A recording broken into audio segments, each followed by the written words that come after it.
They came from all over, arriving on trains at Camp Endicott, which was a relatively new base, and the fellows entered into a typical Navy boot camp situation. We had Marine instructors, and they took care of the physical conditioning and the military training, while regular Navy personnel briefed the fellows on job skills, familiarized themselves with the Navy equipment, and that sort of thing. Of course, it restricted to base during boot camp, and the weather conditions in the wintertime on Narragansett Bay were quite severe. That wind would just penetrate almost anything that you would put on, so that everybody was shivering all the time they were in boot camp.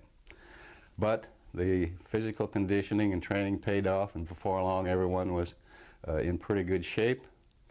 And lo and behold, it wasn't very long until everybody was boarding trains, and a little band was playing "California, Here We Come."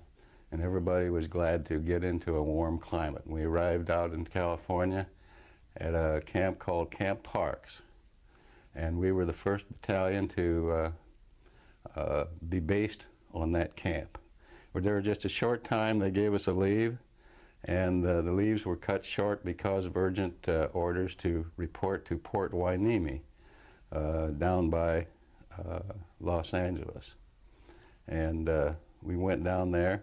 We were there a short period of time. Before long, a cargo ship with equipment came along, and we got aboard the President Monroe. As we boarded the President Monroe, we took off on a zigzag course southwest on the southern route to Australia. There were certain downsides to the voyage. The President Monroe was designed for a passenger list of about 1,000, but there were 2,500 personnel on this particular trip, which made the sanitary conditions quite severe, and the water shortage was very, very minimal. Every person on board was issued a canteen of water which had to do them for the whole day. And in order to provide the drinking water and water to brush your teeth and that sort of thing, one canteen wasn't very much. The top side or upper side of this trip was that when the seas were calm, why, the flying fish would come out of the waves, and occasionally you'd see a whale, and the tranquil ocean scenes were very pleasant. And of course, being Midwesterners, why, everyone was really curious about the nautical terms of the crew and the equipment on the ship and that sort of thing, so that it was very pleasant on certain days. And of course, on calm nights, the thousands of stars in the clear sky, and the stars would change every night as the ship progressed to the southern hemisphere, and the bright tropical moon, big moon, making pathways of light on the ocean and picking up the phosphorus in the waves was quite unusual. And of course, the frosting on the cake on these calm nights were that we had an accordion player who could answer almost any request for a tune, and who later became nationally prominent as a musician.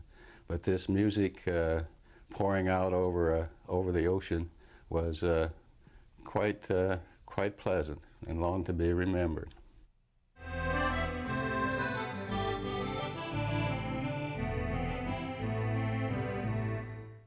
After days and days on the ocean without seeing any land or any landmarks, you can imagine how excited everybody was when a Navy military plane buzzed the ship one afternoon and waggled its wings in greeting.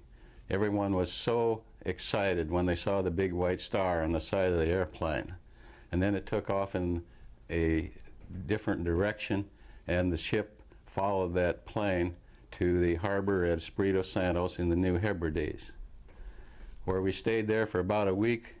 Evidently they were deciding what to do with us, and finally we took off for Brisbane, Australia.